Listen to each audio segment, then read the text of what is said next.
के भी दुश्मन है, मानवता के जुल्म जुल्म होता है, हत्या हत्या होती है, रेप रेप होता है। रेप किसका हुआ, हत्या किसकी हुई, इसका मतलब पूरा समाज जाग चुका है।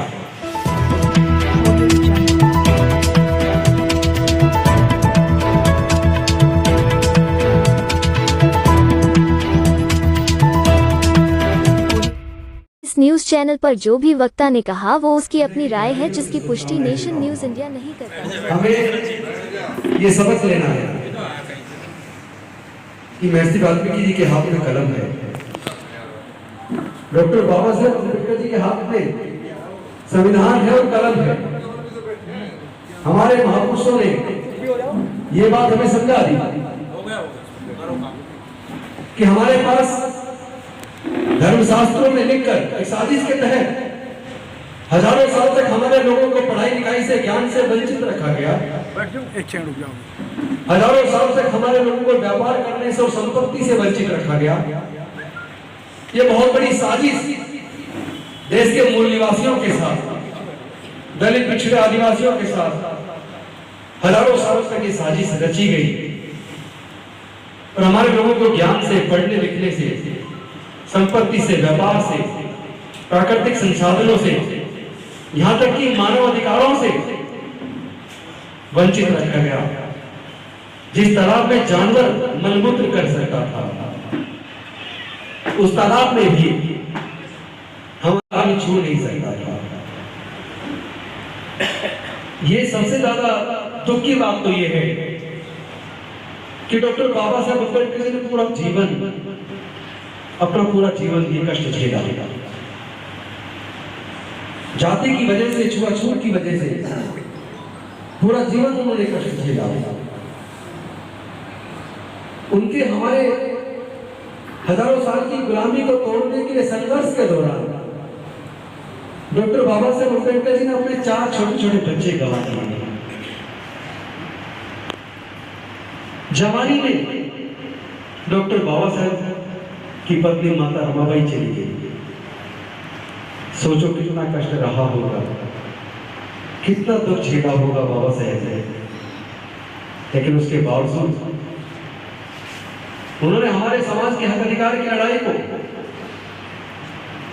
भारत के शूद्रों, अछूतों, आदिवासियों के हक और अधिकार की लड़ाई को, अति पिछड़े वर्ग के हक अधिकार की लड़ाई को लड़ने के लिए, उनको मानवता का दर्जा दिलाने के लिए, उनको सारे हक और अधिकार दिलाने के लिए उन्होंने अपना पूरा जीवन हमारे लिए चला दिया। मैं आपसे पूछना चाहता हूं, क्या डॉक्टर बाबा साहेब अम्बेडकर की कोई बेकार जानी चाहिए? हम लोग गद्दार नहीं है। हम लोग डॉक्टर बाबा साहेब अम्बेडकर के सपने को पूरा करेंगे। दुख इसलिए जा रहा है, तब भी जातिगत उत्पीड़न था और आज भी जातिगत उत्पीड़न है। हमारे समाज का व्यक्ति सर्वोच्च न्यायालय का मुख्य न्यायाधीश बनता है तो कहते हैं दलित मुख्य न्यायाधीश, राष्ट्रपति बनता है तो कहते हैं दलित राष्ट्रपति, मुख्यमंत्री बनता है तो कहते हैं दलित मुख्यमंत्री। इसका मतलब आप हमें हिंदू कहां मानते हैं? हमारे समाज के लोग मंदिर जाते हैं तो मंदिर घुसने पर उनकी हत्या कर दी जाती है। भगवान की मूर्ति छू लेते हैं तो मूर्ति छूने पर हत्या कर दी जाती है। मूंछ रखने पर हत्या कर दी जाती है। घोड़ा खरीदने पर हत्या कर दी जाती है।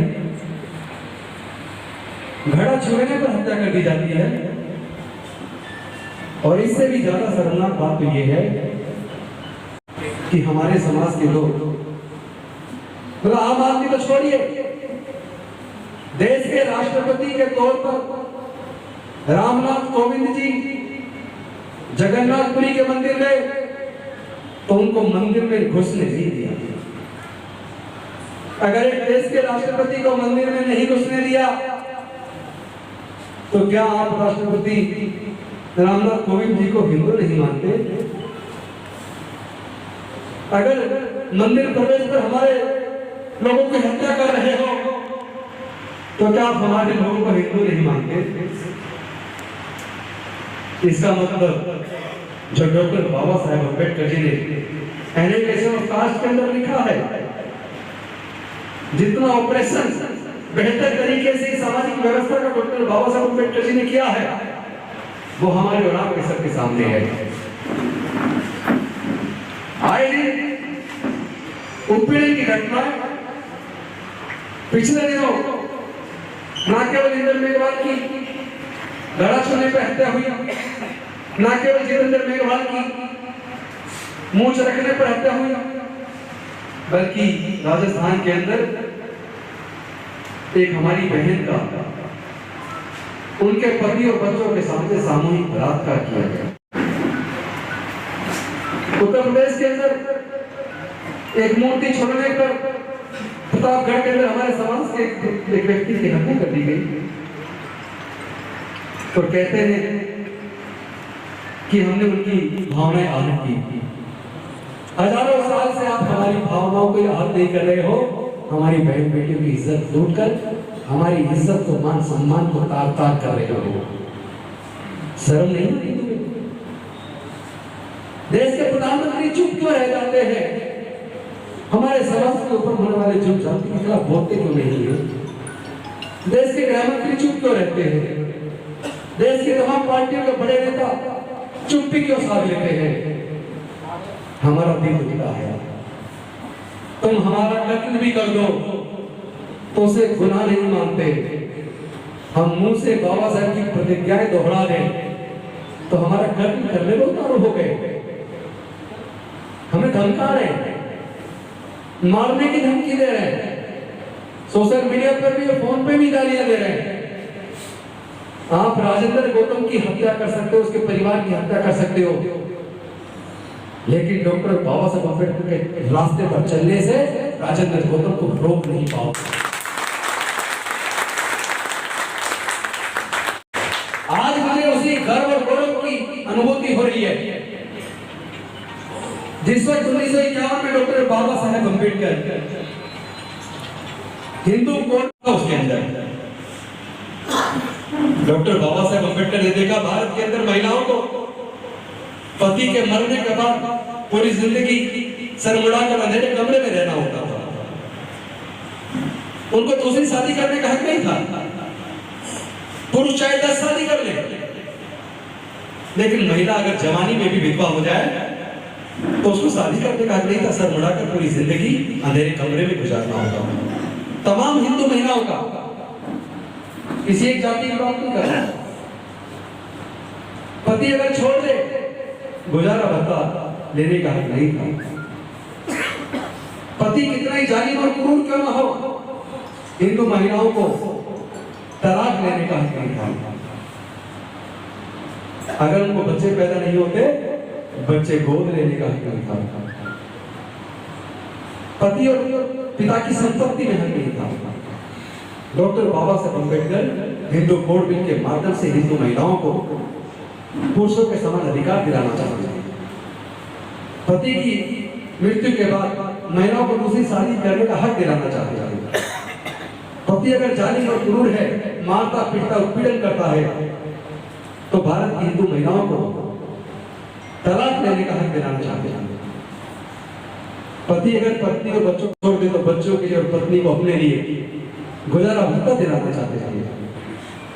भारत की हिंदू महिलाओं को डॉक्टर बाबा साहेब अम्बेडकर पति और पिता की संपत्ति में हक दिलाना चाहते हैं। लेकिन पूरी की पूरी संसद हिंदू कोड बिल के खिलाफ हो गई और डॉक्टर बाबा साहेब अम्बेडकर ने सोचा अगर मैं भारत की महिलाओं को उनके हक और अधिकार नहीं दिलवा पाया तो लानत है फिर मेरे मंत्री बने रहने पर।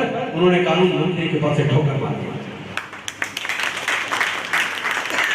जो लोग मेरे से पूछ रहे हैं क्या आपने इस्तीफा क्यों दिया, आपको कैसा लग रहा है, तो मैं बिल्कुल उनको ये साफ कर देना चाहता हूं, जिस गौरव की अनुभूति हिंदू कोड बिल को भारत की संसद में गिर जाने के बाद डॉक्टर बाबा साहब अम्बेडकर को त्यागपत्र कानून मंत्री के पद से त्यागपत्र देने पर जिस गौरव की अनुभूति हो रही थी, वही अनुभूति आज इस मंत्री के तौर पर लगी बेड़ियों से मुक्त होने के बाद मुझे हो रही है।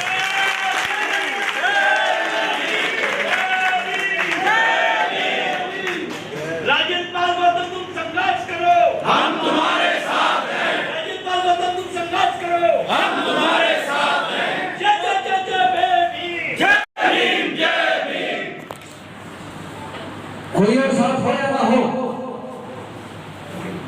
लेकिन मेरा बहुजन समाज, मेरा मूल निवासी समाज, दलित, पिछड़े, आदिवासी, अल्पसंख्यक, सब लोग मेरे साथ हैं। पूरा का पूरा देश मेरे साथ है। जितने भी लोग देश के अंदर मानवतावादी, इंसानियत पसंद है, वो मेरे साथ है। और जो मेरे साथ नहीं है, वो लोग समझ लीजिएगा इंसानियत के दुश्मन हैं।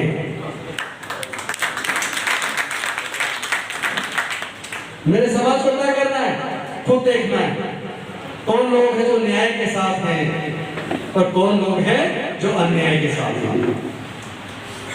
मेरे समाज को तय करना है कि हमारे समाज के ऊपर जुल्म जाति जब होती है, हमारी बहन बेटियों की इज्जत के ऊपर हत्या होती है, हमारे भाइयों को जब कत्ल किया जाता है, तो हमारी न्याय की लड़ाई को कौन लोग उठाते हैं और कौन कौन लोग चुप्पी साध देते हैं। वो कौन नेता है देश के, चाहे वो देश के प्रधानमंत्री हो, चाहे गृह मंत्री या कोई और नेता, किसी भी पार्टी के नेता हो, जो लोग हमारे समाज के ऊपर होने वाले जुल्म जाति के खिलाफ चुप्पी साध लेते हैं, वो भारत के भी दुश्मन है, मानवता के भी दुश्मन है, और वो डॉक्टर बाबा साहब अम्बेडकर से नफरत करते हैं। मैं ऐसे लोगों से पूछना चाहता हूँ, तुम अनुसूचित जाति, जनजाति, अति पिछड़ा वर्ग के लोगों से, अल्पसंख्यक लोगों से इतनी नफरत क्यों करते हो? तुम डॉक्टर बाबा साहब अम्बेडकर से, तथागत बुद्ध से इतनी नफरत क्यों करते हो? अरे जुल्म जुल्म होता है, हत्या हत्या होती है, रेप रेप होता है। रेप किसका हुआ, हत्या किसकी हुई? अगर उसकी जाति और धर्म देखकर आप आवाज उठाओगे तो आप देश के और इंसानियत के दुश्मन हैं, आप भारत के संविधान के विरुद्ध हैं। मैं डॉक्टर बाबा साहब अम्बेडकर का सच्चा सिपाही हूं। उन धमकी देने वाले लोगों को मैं साफ कर देना चाहता हूं, मैं डरने वाला नहीं हूं। मैं डॉक्टर बाबा साहब अम्बेडकर का कट्टर सिपाही हूं, मिशन जय भीम का एक ईमानदार कार्यकर्ता हूं। बुद्ध के धर्म में मेरी प्रगाढ़ आस्था है।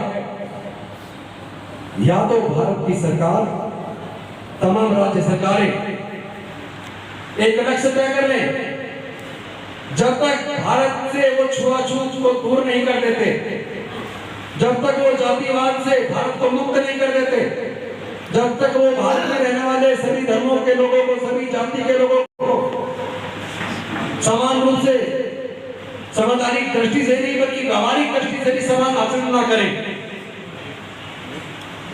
तब तक तो हम अपने लोगों के हक और अधिकार के लड़ेंगे, हम शांत बैठने वाले नहीं। और एक बात और साफ कर दूं, ये बात पूरे भारत में, पूरी दुनिया में जानी चाहिए, क्योंकि मेरे पास पूरे दुनिया से अपने बहुजन समाज के लोगों के फोन आ रहे हैं। भारत के लगभग हर राज्य से मेरे पास लगातार फोन आ रहे हैं। इसका मतलब पूरा समाज जाग चुका है। पूरा समाज बाबा साहब डॉक्टर अम्बेडकर के द्वारा जो निर्धारित नैतिक मूल्य है, उन मूल्यों पर चलकर अपने समाज के हक और अधिकार की लड़ाई को लड़ने के लिए